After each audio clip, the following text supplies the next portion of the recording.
Welcome back to Power Breakfast on CNBC TV18. Now, getting you the latest related on Trump developments. What has happened overnight over there? Dia is joining in with us, as always, in our special segment, Trump Watch. Dia, over to you.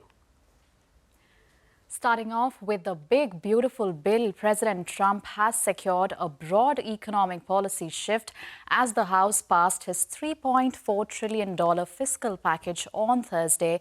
The bill cuts taxes, reduces spending on key safety net programs, and rolls back major clean energy policies introduced under Joe Biden. Trump called it a rocket ship for the U.S. economy and announced he would sign it Friday at 4 p.m. in a ceremony at the White House. We're sort of celebrating like the biggest bill of its kind ever signed, and it's going to make this country into a rocket ship. It's going to be really great. Meanwhile, U.S. President Donald Trump said he did not make any headway toward ending Russia's war in Ukraine during a call with his Russian counterpart Vladimir Putin and expressed frustration at the ongoing conflict. President Trump said he wants safety for the people of Gaza ahead of his high-stakes meeting next week with Israeli Prime Minister Benjamin Netanyahu. The meeting is expected to focus on efforts toward a potential ceasefire in the region.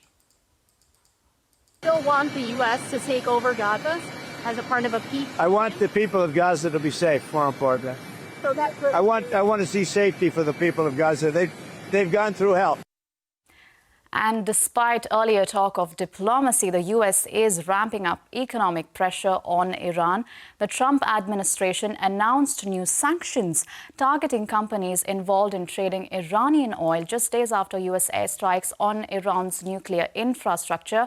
Officials say the targeted network handled billions of dollars in oil shipments. Now, on the trade front, the White House may take its next step as early as Friday. Trump said letters could go out to trading partners announcing unilateral tariff rates with a July 9 deadline fast approaching for new trade deals. In response, Canada's finance minister said Thursday that Canada sees a clear path to negotiate a better trade deal with the Trump administration, pushing back on speculation that the country might be forced to accept baseline tariffs on all exports to the U.S. And from Europe, French President Emmanuel Macron is calling for swift movement on an EU-US trade deal. He said he wants an agreement as soon as possible with the lowest tariffs possible as the US deadline for a final accord quickly approaches. That's all for today. Now back to you, Vinny.